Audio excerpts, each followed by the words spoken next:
आनंदपुर नाम का एक गांव था। वहाँ पर 3 सहेलियां रहती थी, रीना, मीना और टीना। रीना और मीना काफी लालची थी, जबकि टीना सबका आदर करती थी, सबसे प्यार से बोलती थी और उसके अंदर लालच जैसी भी कोई चीज नहीं थी।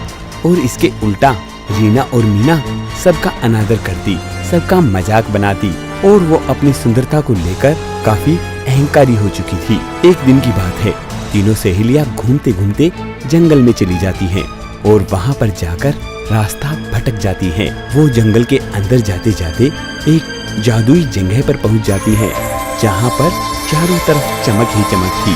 वो तीनों सहेलियां देखती हैं कि वहाँ पर 3 जादुई नदियाँ बह रही हैं, जिनके पानी का कलर अलग अलग है। तभी उसे देखकर रीना कहती है, अरे वाह, मजा ही आ गया। हम तो घूमते घूमते जादुई जगह पर आ गए।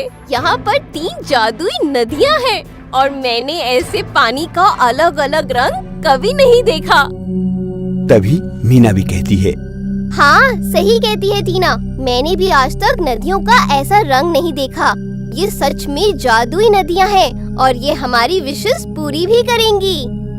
बहन, मुझे लगता है हम गलत जगह पर गुम हो गए हैं और हमें वैसे भी यहाँ पर कोई विशेष पूरी नहीं करवानी है। हमें अपने घर चलना चाहिए।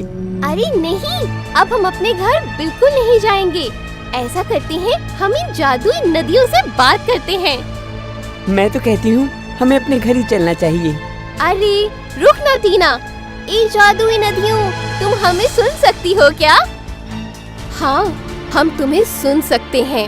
हम तीनों जादुई नदियाँ हैं और हम तीनों तुम्हारी एक एक ख्वाहिश को पूरा करेंगे। तुम जो चाहो हमसे मांग सकती हो। अरे वाह, तुम हमारी कोई भी ख्वाहिश पूरी करोगी? हाँ, पर सिर्फ एक ख्वाहिश। तो ठीक है। ऐसे कहते हुए सबसे पहले रीना नदी से अपनी मन्नत मांगती है। हे नदी, ऐसा करो, तुम मुझे बहुत सारे पैसे दे दो ताकि मैं उसको लेकर अमीर बन जाऊं।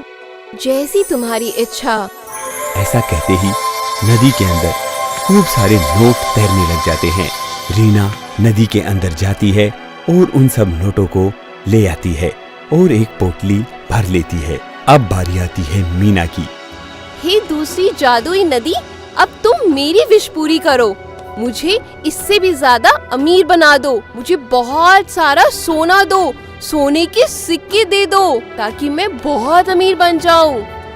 जैसी तुम्हारी इच्छा। ऐसा कहते हुए तभी उसी नदी में खूब सारे सोने के सिक्के तैरने लग जाते हैं और मीना नदी के अंदर जाकर उन सारे सिक्कों को ले आती है। अब बारी आती है टीना की। अरे ओ टीना, चल जल्दी कर, अब तू भी मांग ले जो तुझे मांगना है, क्योंकि अब तेरी बारी है। तू जो भी चाहे वो मांग सकती है। नहीं बहन, मुझे बिना मेहनत का कुछ भी नहीं चाहिए। वैसे भी हमारा गुजारा आराम से हो रहा है, तो इस फ्री के धन दौलत का, इन सोने चांदी का मैं करूँगी क्या?